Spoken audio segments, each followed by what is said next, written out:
यस्य प्रसादात् भगवत्प्रसादो यस्य प्रसादान्न गति कुतोऽपि ध्यायं स्तुवं तस्य यशस्त्रिसन्ध्यम् वन्दे गुरो श्रीचरणारविन्दम् आजानुलम्बितभुजौ कनकावदातौ सङ्कीर्तनैकपितरौ कमलायताक्षौ विश्वम्भरौ द्विजवरौ युगधर्मपालौ वन्दे जगत्प्रियकरौ करुणावतारौ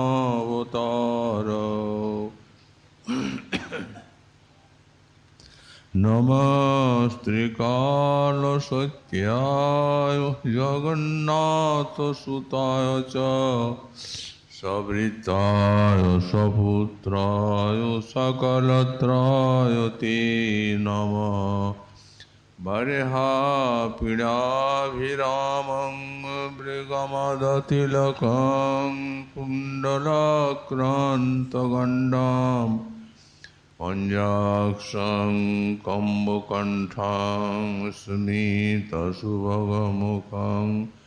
स्वाधुरीर्नस्तवीनुं श्यामं शान्तं त्रिभङ्गं रविकरवसनं भूषितं वैजयन्त्या वन्दे वृन्दावनस्थं युवतिशतवृतं ब्रह्मगोपालवेशम् तप्त काञ्चन गौरङ्गी राधे वृन्दावनेश्वरी वृषभानुसुते देवी तं नमामि हरिप्रिये मूकं करोति वाचालं पङ्गुं लङ्घयति गिरिं यत्कृपातमहं वन्दे परमानन्दमाधवं वाञ्छाकल्पतरुभ्यश्च कृपासिन्धुभ्य एव च पतितानां पावनेभ्यो वैष्णवेभ्यो नमो नमः हरिभक्तिपराजित हरिनामपरायणा दुर्वृत्ता वा सुवृत्ता वा तेषां नित्यं नमो नमः नमो धर्माय महते नमो कृष्णाय विदुषे ब्राह्मणे नमस्कृत्य धर्मान् वक्ष्ये सनातनान् नारायणं नमस्कृत्य नरं चैव नरोत्तमं देवीं सरस्वतीं व्यासं ततो जयो मुदीरयेत् जय रूप सनातन भट्ट रघुनाथ श्रीजीव गोपाल भट्ट दास रघुनाथ ईशय गोसाई करी चरण वंदन जाहैति विघ्ननाश भीष्टपुरन् दुर्गमे अतिमेन्धस्य स्खलत्पादगतिर्मुहुः शक्रवाजुश्रिदानेन सन्तवलम्बनम्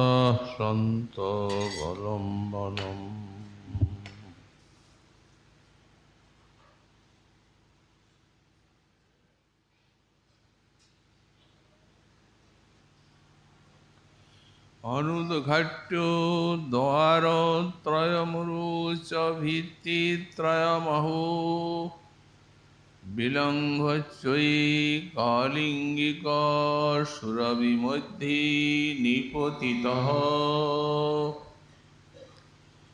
तनोद्यात् सङ्कोचात् कमठ इव कृष्णोरुविरहात्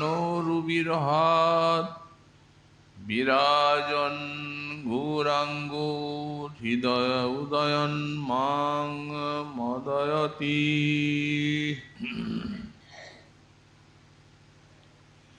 কলিযুগ পাবনাবতার শ্রী শ্রী গৌরাঙ্গ মহাপ্রভুর পরম অন্তরঙ্গ পার্ষদ পরম পূজ্যপাদ শ্রী শ্রীল রঘুনাথ দাস গোস্বামী চরণ তাঁর শ্রী শ্রী গৌরাঙ্গ স্তবকল্পতরুতে পঞ্চম শ্লোকে শ্রীমন মহাপ্রভুর এই গম্ভীর লীলার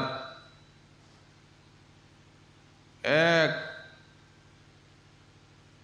অপূর্ব এবং অদ্ভুত ঘটনা উল্লেখ করতে গিয়ে বললেন, অনুদঘাট্য দ্বারত্রয়মরুচভিত্তিত্রয়মহু বিলঙ্ঘশ্চৈ কালিঙ্গিক সুরভিমধ্যে নিপতিতঃ তনুদ্যাৎ সংকোচাৎ কমঠৈব কৃষ্ণোর্বিরহাৎ বিরাজন গৌরাঙ্গ হৃদয় উদয়ন মাং মদয়তি। ওহো, যে শ্রী গৌরাঙ্গদেব অনুঘাট্য দ্বারত্রয় মরুচ ভিত্তিত্রয় মাহু, তিনটি দ্বারকে উদ্ঘাটন না করে বা মোচন না করে আর তিনটি ভিত্তি অর্থাৎ উচ্চ দেওয়াল যিনি লঙ্ঘন করে আর কালিঙ্গিক সুরভি মধ্যে নিপতিত ওই শ্রী জগন্নাথের সিংহদ্বারে কলিঙ্গ দেশীয় সুরভিগণ মধ্যে নিপতিত হন এবং কৃষ্ণ বিরহে তনুদ্যাৎ সংকোচাৎ কমঠৈব কৃষ্ণোর বিরহাৎ, শ্রীকৃষ্ণের উরু বিরহে অর্থাৎ সেই রাধারানীর ভাবে দিব্যোন্মাদ দশায়, এই দিব্যোন্মাদ জনিত বিশাল বিপুল বিরহে যার কমঠের ন্যায় অর্থাৎ কচ্ছপের ন্যায় যিনি যার দেহ সংকুচিত হন, এই প্রকারে যে শ্রী গৌরাঙ্গদেব বিরাজন শোভা পাচ্ছিলেন, সেই শ্রী গৌরাঙ্গ আমার হৃদয়ে উদিত হয়ে আর আমায় আনন্দ উন্মত্ত করে তুলছেন। আমাদের পরম পূজ্য শ্রী শ্রী গোস্বামীপাদ শ্রীমন মহাপ্রভুর দিব্যোন্মাদ লীলার অপর একটি অদ্ভুত এবং অত্যাশ্চর্য ঘটনা উল্লেখ করছেন, যা তাঁর সাক্ষাৎ দৃষ্ট বা অনুভূত। পূর্ব শ্লোকে শ্রীমন মহাপ্রভুর অস্থি সন্ধি বিয়োগ লীলা বর্ণনা করেছেন। এই রূপ এই সময়টিতে শ্রীমন মহাপ্রভু অহরহ শ্রীকৃষ্ণ বিরোহী ব্যাকুল থাকতেন। দিবাভাগ কোন প্রকারে কেটে যেত। অন্তরে সঘন আবেশ, দেহ স্বভাবে স্নান ভোজন আদি করতেন। সন্ধ্যা এলে সেই দুই নিত্য সঙ্গী শ্রী স্বরূপ দামোদর এবং রামানন্দ রায় প্রভুর সান্ত্বনা দিতেন। রাত্রি হলে বাড়ে প্রভুর বিরহ বেদনা, তখন রামানন্দের কৃষ্ণ কথা আর স্বরূপের গান। সেই প্রবল বিরহ বেদনায় প্রভুর রাখয়ে পরাণ। রামানন্দ রায় প্রভুকে মধুর কৃষ্ণ কথা শোনাতেন এবং স্বরূপ দামোদর, বিদ্যাপতি, চণ্ডীদাস ইত্যাদি মহাজনীর পদাবলী মধুকণ্ঠে গান করতেন। প্রভু মুগ্ধ হয়ে আর সেই রসময়ী কীর্তন এবং কৃষ্ণ কথা শ্রবণ করতেন। ঝঙ্কার থেমে যেত, আবার সেই হা হা কৃষ্ণ তুমি কোথায়, তোমার বিরহী প্রাণ যায়। অস্থির হয়ে রোদন করতে করতে মূর্ছিত হয়ে পড়তেন। আবার আরম্ভ হতো সেই স্বরূপের মধুকণ্ঠে গান এবং রামানন্দের কৃষ্ণ কথা। প্রভুর একটু চেতনা হলেই দুইজনে সান্ত্বনা দিতেন। বিষয়বস্তুটি ঠিক সেই বৃন্দাবনে মাথুর বিরহা কৃষ্ণ বিরোহিণী শ্রী শ্রী রাধারানী তার নিকটে সব সময় ললিতা এবং বিশাখা থেকে আর যেন তাকে সান্ত্বনা দান করতেন। ঠিক সেই প্রকার এখানে শ্রী রাধারানী অপেক্ষাও চিরতি গম্ভীর এবং বৈকল্যময় মহাপ্রভুর প্রলাপ, তার বিরহ বেদনা, তাতে সান্ত্বনা দিতেন স্বরূপ দামোদর এবং ওই রামানন্দ রায়। এইভাবে এই গম্ভীরা লীলার যে অদ্ভুত অপূর্ব সমস্ত ঘটনা ঘটত, ক্ষুদ্র ছাড় কীট জীব তার অন্ত কোথায় পাবে? শতযুগ পর্যন্ত যদি লিখেন গণেশ, পঞ্চমুখে কহেন আপনি মহেশ, সহস্র বদনে কহে আপনি অনন্ত। প্রভুর এই দিনেকের লীলার তবু নাই পায় অন্ত। সেই মহা অধিকারীগণ তারাও যখন এই মহাভাব গম্ভীর লীলার অন্ত পান না, কোন ক্ষুদ্র কীট জীব কোন ছাড়,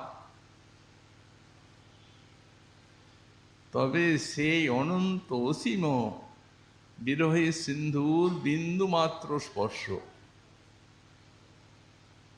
তাতেই জীব কীট ধন্য হতে পারে। এবং শ্রীল কবিরাজ গোস্বামী পাদু সেই প্রকার এই শ্রীদাস গোস্বামী পাদের বর্ণনাকে অবলম্বন করে আর এই রহস্যময় গূঢ়লীলা বর্ণনা করেছেন সংক্ষেপে। সত্যি এ তাঁর বিশ্বজগতের জীবের প্রতি এক অলৌকিক অবদান। এতেই আস্বাদন করেই জীব ধন্য হতে পারে ভক্তগণ। যাই হোক, এমনি একদিন স্বরূপ দামোদর রামানন্দ রায় বিরহ বিকল প্রভুকে সান্ত্বনা দিতে লাগলেন। এই প্রকারে অনেক গভীর রাত্রি হলো। সেই বিরহ বিকল প্রভুকে কোনরূপে শয়ন করাই আর রামানন্দ রায় তো নিজের গৃহে চলে গেলেন। স্বরূপ দামোদরও আপন কক্ষে সেইখানে শয়ন করলেন। আর গম্ভীরার দ্বারে গোবিন্দ। প্রভুর কিন্তু বিরহ বৈকল্যের সীমা নেই। হা কৃষ্ণ তুমি কোথায়, হা কৃষ্ণ তুমি কোথায়, এই প্রকার ওই বিরহ বৈকল্যময় বাণী রোদন করতে করতে আর মহাপ্রভু নিশি জাগরণ করছেন। ওতে কি গোবিন্দের নিদ্রা হয়? গোবিন্দেরও নিদ্রা হলো না। তৃতীয় প্রহর অতীত হয়ে গেল। একেবারে নীরব গম্ভীরা, প্রভুর কোনো সাড়া নেই। তো যখন কোনো প্রকার সাড়াই পেলেন না গোবিন্দ দাস, তখন তাঁরও মনে একটা সংশয় বা ভয়ের উদ্রেক হলো। কি হলো? এখনই প্রভু কৃষ্ণ কৃষ্ণ বলে রোদন করছিলেন, আর এখনই এই রূপ নিস্তব্ধতা। সংশয়ে তিনি দ্বার উন্মোচন করলেন, বাতি জ্বাললেন। দেখছেন প্রভু গম্ভীরার নাই। তার মস্তক ঘূর্ণিত হলো, ভয়ে অস্থির হলেন তিনি। কাঁদতে কাঁদতে স্বরূপকে জাগালেন। ঠাকুর স্বরূপ, প্রভু গম্ভীরায় নেই। স্বরূপেরও মস্তকে যেন বজ্রপাত হলো। এই সময়টি যে প্রকার উৎকট ভাবাপন্ন হচ্ছেন প্রভু, সেদের আশঙ্কার আর ভীতির অবশেষ নেই। আবার আলো জেলে আর খুঁজতে আরম্ভ করলেন, কিন্তু প্রভুকে পাওয়া গেল না। অনুদ্ঘাট্য দ্বারত্রয়ম রুচ ভিত্তিত্রয়মহু। তিন দ্বার রুদ্ধ আছে, তেমনি সেদিন প্রভু বিরহ বৈকল্যে ওই তিনটি উচ্চ প্রাচীরকে লঙ্ঘন করে বেরিয়ে গেছে। এখানে বলছেন ভিত্তি ত্রয়মহু বিলঙ্ঘ্যই। তিনটি ভিত্তিকে লঙ্ঘন করে তিনি বাইরে বেরিয়ে গেছেন। কারণ এই দিনটি হচ্ছে শ্রীমান মহাপ্রভুর সেই শ্রীকৃষ্ণের বংশীনাদের আকর্ষণে তাঁর নিকটে যাওয়া। তো সুতরাং এই যে আকর্ষণী, সে রাধারানীর উপরে কিরূপ ক্রিয়াশীল, বিশেষত এই মাথুর বিরহে আমরা দেখতে পেয়েছি যে এই বৃন্দাবনে যখন কৃষ্ণ অদূর বিরহ, পূর্বরাগের ভূমি, প্রথম মিলন যেদিন, সেই দিন রাসের বাঁশি বেজেছিল। তার আকর্ষণী শক্তি রাধারানীর উপরে কিরূপ ক্রিয়া করেছিল আমাদের শ্রীপাদ সুখদেব মুনি তা বর্ণনা করেছেন। উনি তো কোনো গোপীর নাম করেন নাই, তো এই রাধারানীর কথা উল্লেখ করে বলেছেন, ব্যস্তস্ত বস্ত ভরণা কাচিৎ কৃষ্ণান্তিকং যজু। কোন গোপী শ্রীকৃষ্ণের নিকটে অভিসার করলেন ওই রাসের বাঁশি শুনে। কিভাবে তিনি গমন করলেন? বললেন তার অঙ্গের আভরণ, এক অঙ্গের আভরণ আর এক অঙ্গে লাগিয়ে, এক অঙ্গের প্রলেপন আর অন্য অঙ্গে লাগিয়ে, আর তিনি কৃষ্ণের নিকটে গেলেন। এটির ব্যাখ্যা আমাদের মহাজন সুন্দরভাবে করেছেন। বলছেন, রাই সাজি বাঁশি বাজি পড়ি গেল হুল, কিনা করে কি করিতে কিনা করে রাই সব হইল ভুল। সেদিন চিকুরে আঁচড়ি রায় বান্ধে কেশবার। সেদিন ওই দর্পণে আঁচড়ি রায় বান্ধে কেশবার। তো চিরুনি দিয়ে তো কেশকে সংস্কার করতে হয়, উনি দর্পণ দিয়ে সংস্কার করছেন। দেহ ভুল হয়ে গেছে, বস্তুও ভুল হয়ে গেছে। পায়ে বাঁধে ফুলের মালা, না করে বিচার। ফুলের মালা তো গলায় পড়তে হবে, কৃষ্ণের নিকটে যাচ্ছেন, অভিসার করবেন, সেজে গুজে তো যেতে হবে, তাকে আনন্দ দান করতে হবে তো, রাস নায়িকা। তো চরণেই ফুলের মালা বেঁধে নিচ্ছেন, পায়ে বাঁধে ফুলের মালা, না করে বিচার। তো গলায় কিঙ্কিনি পরে, আর কোটি তোটে হার। হার তো গলায় পরবেন,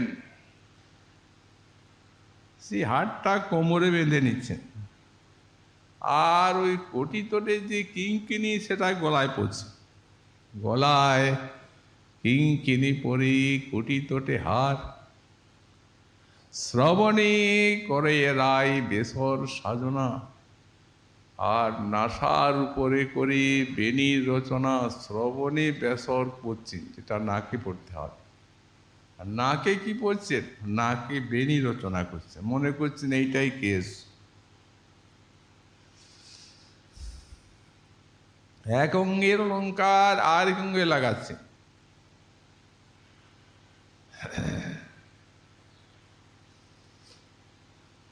তো চরণে নয়নে, তিনি চরণে কাজল পরে, নয়নে আলতা, আর হিয়ার উপরে পরে বঙ্করাজ পাতা।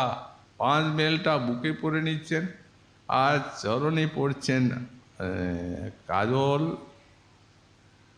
আর নয়নে পড়ছেন আলতা। কেমন দেখাবে এই রূপটা? অঙ্গ প্রত্যঙ্গ সব ভুল হয়ে গেছে। তো সুতরাং সেই রাসের যে বাঁশি, সেই বাঁশির আকর্ষণে এই অবস্থা। এই জন্য মহাজন বললেন, সেদিন ঠিক রাসের অভিসার যেন।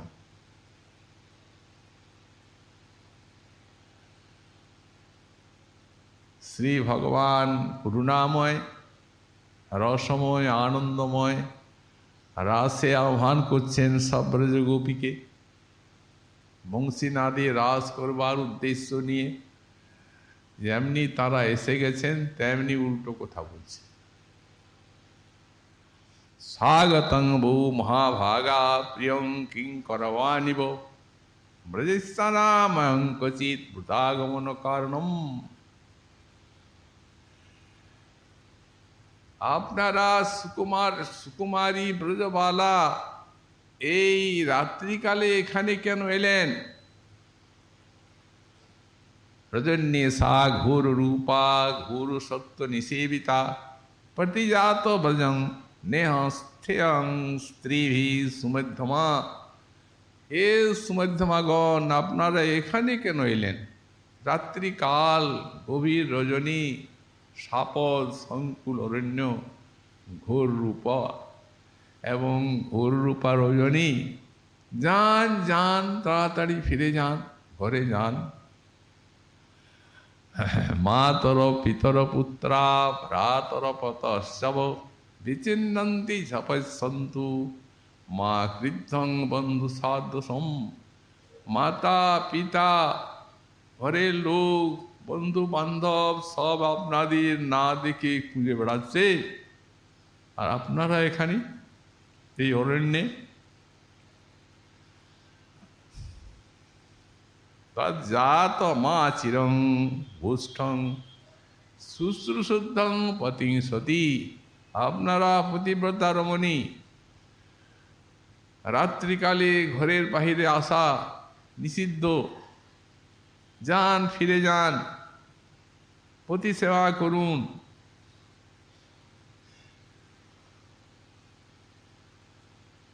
তো সেই যে ভাব,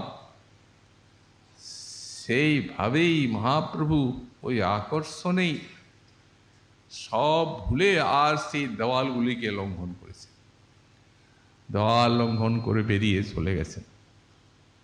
এদিকে স্বরূপ দামোদর আর সেই গোবিন্দ দাস হইচই পড়ে গেল, সকলেই উঠলেন, সব আলো জেলে আর প্রভুকে অন্বেষণ করতে লাগলেন। খুঁজতে খুঁজতে যে দেখছেন ওই সিংহদ্বারে কতগুলি তৎকালে কালিঙ্গিক গাভী বাঁধা থাকত। সেই তারা চারদিকে কি একটা বস্তুকে ঘিরে আর প্রফুল্লিত হয়ে আর ঘ্রাণ নিচ্ছে। ওটা কি? সেইখানে যে গাভীকে কিঞ্চিত সরিয়ে দেখছেন, ওরা তো সরবেই না, কষ্টের সঙ্গে সরিয়ে দেখছেন গৌরাঙ্গের মুখখানা দেখা যাচ্ছে। উদ্দীপ্ত জ্যোতির্ময় সেই মুখখানা আনন্দ লহরী যেন খেলছে, আর নয়নে অজস্র অশ্রুধারা বইছে। কিন্তু হায়, প্রভুর সেই আজান উলম্বিত বাহু কোথায়? তার সেই বিশাল চরণদ্বয়ই বা কোথায়?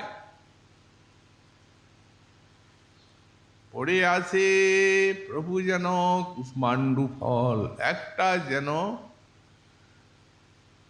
বড় কুমড়া ফল পড়ে আছে, গো কুর্মাকৃতি অনুভব। তার মানে এমনি পেটের ভিতরে পাহাড়গুলিকে দিয়ে কুকড়ে পড়ে আছেন তা নয়। শ্রীকৃষ্ণ বিরহে প্রভুর এই সব চিন্ময় দেহের যে অস্থিগুলো, সেই অস্থিগুলো নরম হয়ে আর কচ্ছপ তাদের যেমন হাত পাগুলো ভিতরে ঢুকে যায় আর বেরিয়ে পড়ে, তো সেই প্রকার ওই কচ্ছপের মতো হাত ভিতরে ঢুকে গেছে। এইখানে দুটি হাত, আর কিচ্ছু নেই। আর চরণগুলো ভিতরে প্রবিষ্ট হয়েছে পেটের ভিতরে, আর দুটি পা এইখানে আছে, চরণ এই কুর্মির আকার। অবস্থা দেখে ভক্তগণ উচ্চস্বরে রোদন করতে লাগলেন, হায় হায় কি হলো। রোদন করে একমাত্র উপায় হচ্ছে কর্ণে ওই কৃষ্ণ নাম কীর্তন, কিন্তু বসবেন যে তার উপায় নেই। ও গাভী কিছুতেই প্রভুকে ছাড়বে না, সরাচ্ছেন তারা, কিন্তু দূর কইলে নাহি ছাড়ে মহাপ্রভুর সঙ্গ। তারা ওই অঙ্গে ঘ্রাণ নিচ্ছে কেবল, কিছুতেই ছাড়বে না। শেষকালে দেখলেন অনেকক্ষণ নাম করেও চৈতন্য সম্পাদন হলো না। তখন ভক্তগণ ধরাধরি করে আর ওই অবস্থায় প্রভুকে বহন করে গম্ভীরায় আনলেন। এনে আজ চলতে লাগলো কৃষ্ণ নাম কীর্তন কানে। অনেকক্ষণ পর কৃষ্ণ নাম কীর্তন করতে করতে চৈতন্য এলো, আর হস্তপদগুলি পূর্ব যেমন ছিল তখনই সেই প্রকার বের হয়ে গেল। চারদিকে তাকাচ্ছেন, স্বরূপ আমাকে এখানে কে নিয়ে এলো? এটি অতি তাকাচ্ছেন, কি যেন দেখতে চাচ্ছেন, কিন্তু দেখতে পাচ্ছেন না। তখন স্বরূপকে জিজ্ঞাসা করছেন, যা হইতে আজি মুই গেনু বৃন্দাবন, দেখি তাহা বংশী বাজায় ব্রজেন্দ্র নন্দন। এই বংশীনাদে রাধা আনি কুঞ্জ ঘরে, আর কুঞ্জেরে চলিলা কৃষ্ণ ক্রীড়া করিবারে। কুঞ্জকে ক্রীড়া করতে রাধারানীর সঙ্গে যাচ্ছেন, তার পাশে পাশে আনি করিনু গমন, তাদের ভূষণ ধ্বনিতে আমার হরিল শ্রবণ। আহা, সেই বংশীনাদের মাধুরী আর তাদের ভূষণ ধ্বনির মাধুরী শুনে আকর্ষিত হয়ে যাচ্ছে তাদের পেছনে পেছনে। কৃষ্ণ রাধারানীকে নিয়ে তো কুঞ্জগৃহে প্রবেশ করলেন, এদিকে তোমরা আমাকে টেনে টুনে আর এইখানে নিয়ে এলে। ও শুনতে পেলাম না সেই মধুর অলঙ্কারের ধ্বনি আর সেই মধুর বেণুধ্বনি, আর শ্রী শ্রী রাধা মাধবের মধুময়ী লীলা তাও শুনতে পেলাম না। প্রভু কাঁদতে লাগলেন, স্বরূপের মুখের দিকে তাকাচ্ছে। স্বরূপ কিছু করমধুর গান।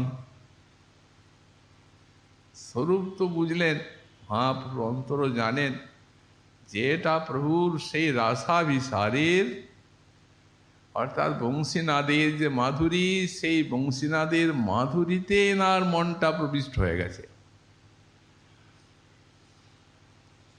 এই জন্য একটা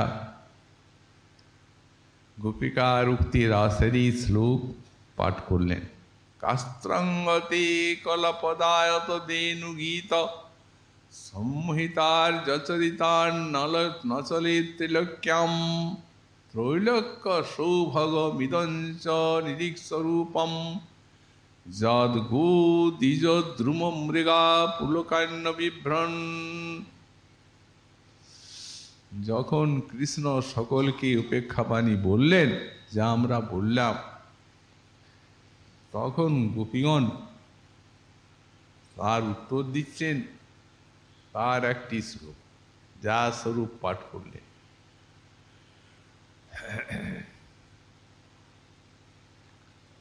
কা স্থে অঙ্গ কা স্ত্রী, তুমি বলছো তোমরা পতিব্রতা হয়ে চপলার মতো এইখানে আমার কাছে ছুটে এলে রাত্রিকালে। তুমি বলো এই জগতে কোন স্ত্রী আছে? জগৎ নয় ত্রৈলোক্যাম, অর্থাৎ এই স্বর্গমর্ত পাতালে এমন কোন স্ত্রী আছেন তোমার এই কলপদায়ত অর্থাৎ অস্ফুট মধুর বেণুনাদ শ্রবণ করে আর ন চলে, এই পতিব্রতা ধর্মের থেকে বিচলিত না হয়, এমন ত্রিলোকী কোন পতিব্রতা আছেন? নাগপত্নী গুণের থেকে আরম্ভ করে আর এই বিশ্বের সমস্ত রমণীগণ, স্বর্গের দেবীগণ, একবারে বৈকুণ্ঠের কমলা দেবী কোন রমণী আছেন যে তোমার এই রূপ দেখে আর বেণুগান শ্রবণ করে বিমোহিত না হয়, আর এই পাতিব্রতা ধর্মের থেকে বিচলিত না হয়।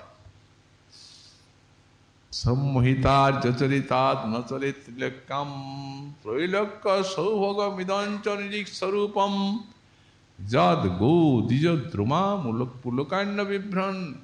গাভীগুলি পর্যন্ত মানুষের কথা দূরে থাক। এখানে সাঁইপাদ টিকাতে লিখেছেন, আর তোষণিকারও লিখেছেন যে স্ত্রীর কথা দূরে থাক, পুরুষ পর্যন্ত বিমোহিত হন। পুরুষ পর্যন্ত স্ত্রী ভাবে বিভাবিত হয়ে আর এই কৃষ্ণ মাধুর্যে আকৃষ্ট হয়ে থাকে। স্ত্রী পুরুষ দূরে থাক। যদ গো দ্বিজ দ্রুমা পুলকাণ্ড বিভ্রণ। গাভীগুলি, পক্ষীগুলি, এমনকি বৃক্ষ লতাগুলি পর্যন্ত তারাও পুলকিত হয়, স্তব্ধ হয়। গাবশ্চ কৃষ্ণ মুখনির্গত বেণু গীত সম্মোহিতা। গাভীগুলি পর্যন্ত এই বেণুগান শ্রবণ করে আর পুলকিত হয়ে পাথরের মূর্তির মতো দাঁড়িয়ে থাকে। বৎসগুলি দুগ্ধ কবল গলিত হয়ে যায়। পাখিগুলি ফল আছে, খায় না, পুলকিত দেহ। প্রায় মনস্য বিহগা বনেস্মি, নেই বনে ওরা নিশ্চয়ই মুনি। অন্য জায়গায় সব বেদান্তের কাননে ঘুরেছে, এই সাকার মাধুর্যমূরতি গোবিন্দকে দেখা যায় না। এই জন্য বেদান্ত কানন ছেড়ে দিয়ে আর এই বৃন্দাবনীর বৃক্ষ শাখাকে আশ্রয় করেছে। বেণুগান করছেন অপার রূপ কৃষ্ণের, ওই ডালে বসে আর গান শুনছে, পুলকিত দেহ। কৃষ্ণ কৃষ্ণ বলছে, ঠোঁটগুলি নড়ছে, চোখে অশ্রুধারা ঝরঝর করে পড়ছে। অতএব এরা নিশ্চয়ই মুনি। যেহেতু যখন স্থাবরের এই অবস্থা, তখন আর নরনারীর কথা কি আছে? মহাপ্রভু হৃদয়টা ভরে গেল। চলল রসদগার পলাপবাণী। নিজেকে সাক্ষাৎ রাসে দেখতে পেলে। ওই গোবিন্দ সামনে উপেক্ষাবাণী বলছেন, আর রাধারানী উত্তর দিচ্ছেন, নাগর কহ তুমি করিয়া নিশ্চয়, এই ত্রিজগত ভরি আছে যত যোগ্যা নারী, অযোগ্য না। অযোগ্য কারো সৌভাগ্য নেই। সেই পরব্রহ্মের পরাবস্থা, এই সাক্ষাৎ ব্রজেন্দ্র নন্দন তাঁর বেণুগান শুনবে আর তাঁর মনমোহন রূপ দেখবে, এ কত যোগ্যতা দরকার, প্রেমের পরাকাষ্ঠা দরকার। সুতরাং আছে যত যোগ্যা নারী, বলো তোমার বেণু কাহা না আকর্ষয়। হইলে যত বেণুধ্বনি, সিদ্ধ মন্ত্রাদি যোগিনী, দ্যুতি হইয়া হরে নারীর মন। সিদ্ধ মন্ত্রাদি যোগিনী, এই বেণুধ্বনি সর্বচিত্তাকর্ষক বেণু।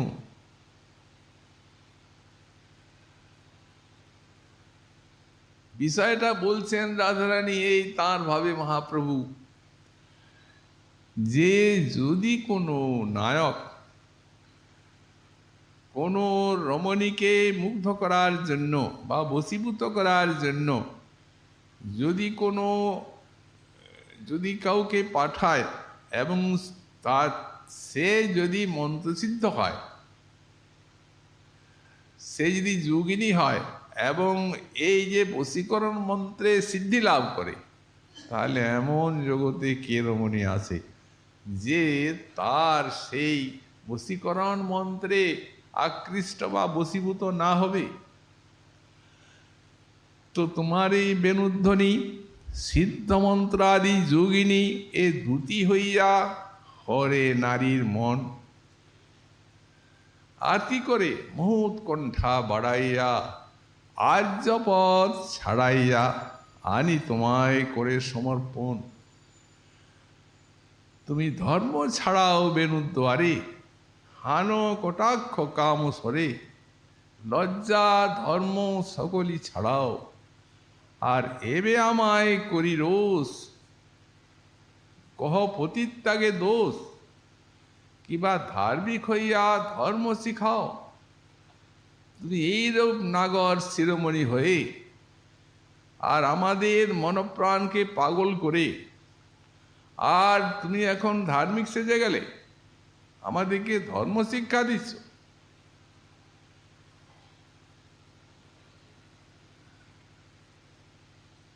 অতি ধার্মিক হইয়া ধর্ম শিখাও, তোমার অন্য কথা অন্য মন, আর বাহিরে অন্য আচরণ, এই সব শঠ পরিপাটি, এগুলো সব শঠের কাজ।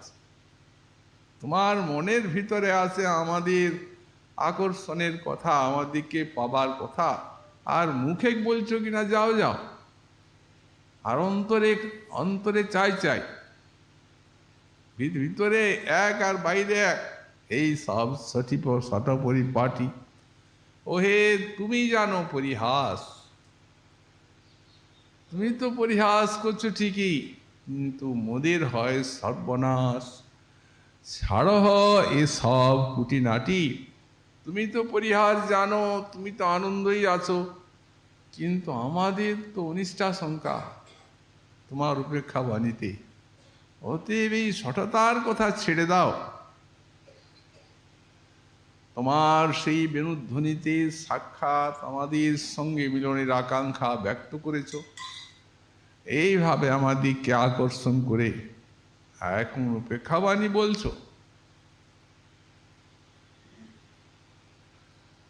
বেণুনাদ অমৃত ঘুলে, অমৃত সমা মিঠা বলে, তিন অমৃতে ভূষণ সিঞ্চিত,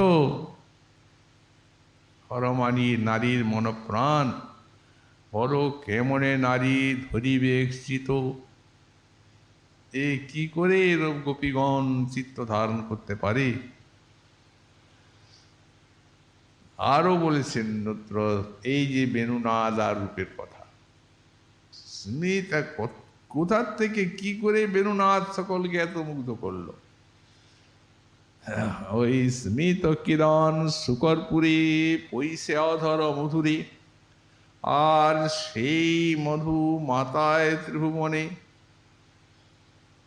বংশী ছিদ্র আকাশে তার গুণ শব্দে পৈশে, ওই ধ্বনিরূপে পাইয়া পরিণামে, ওই সেধনু বৈকুণ্ঠে যায়। এখন বৈকুণ্ঠের কথা বলছে, সেধনী বৈকুণ্ঠে যায়, আর বৈকুণ্ঠে গিয়ে সেখানে যে কমলা তার কর্ণে প্রবিষ্ট হয়, আর সেই বেণুধ্বনি শ্রবণ করে আর তিনিও আকৃষ্ট হয়ে থাকেন। পতিব্রতার যিনি হচ্ছেন পূর্ণ আদর্শ।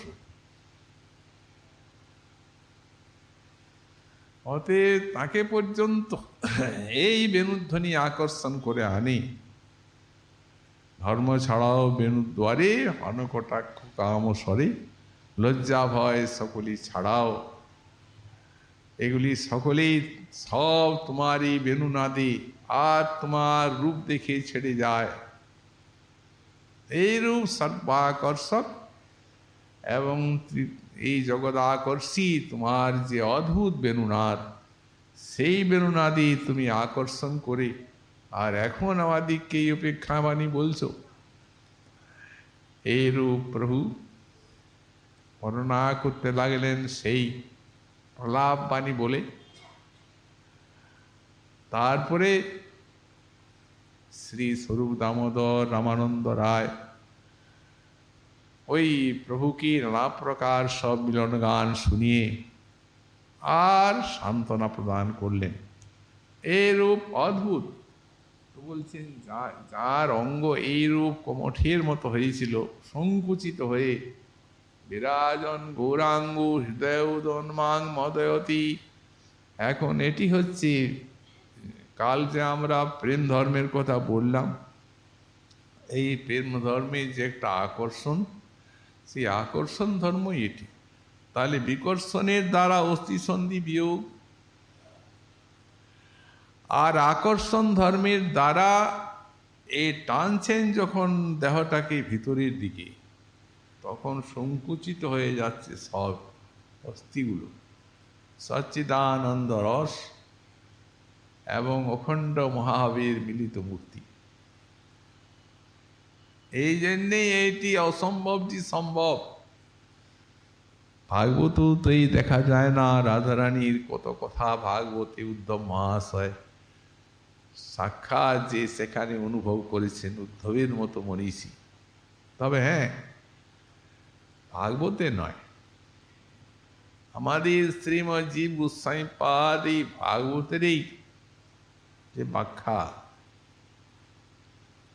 মহাপ্রভুর কৃপাতে যখন করলেন শ্রী গোপাল চম্পুতে,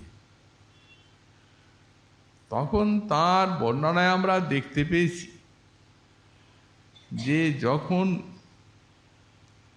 ওই উদ্ধবের পাশে যে সময় ওই ভ্রমর গীতি শেষ হয়ে গেল, সেই ভ্রমর গীতির শেষে রাধারানীর অঙ্গ প্রত্যঙ্গগুলি একটু অঙ্গ প্রত্যঙ্গ ইত্যাদি অন্যরূপ আকার ধারণ করেছিল। তবে সেটি কুর্মাকৃতি না সেটি এই খর্বাকৃতি, তার কোনো উল্লেখ নাই। ওখানে এইটি উল্লেখ আছে যে অঙ্গ প্রত্যঙ্গের কিছু বিপর্যয় হয়েছিল, যার ফলে সখীগণও তাকে চিনতে পারেন না। এই এতটুকু, এই পর্যন্তই পাওয়া যায়। এই সব অদ্ভুত ভাব শরীরে প্রকাশ, মনেতে শূন্যতা বাজ্যে হা হা হুতাস, মনে শূন্যতার বাজ্যে হা হা হুতাস। হে স্বরূপ, হে দামোদর, হায় সেই শ্রীকৃষ্ণের লীলা আমি দেখতে পেলাম না, তোমরা আমাকে ধরাধরি করে এইখানে নিয়ে আসলে, পেয়েও আর আমার পাওয়া হলো না। এই কথা বলে শ্রীমন মহাপ্রভু তার ভাব বহুটা প্রসারিত হয়ে গেল, অনেকগুলি ভাবের সংমর্দ এসে গেল। সেই ভাব সংমর্দে মহাপ্রভুর লীলা সুখকে মনে পড়ল।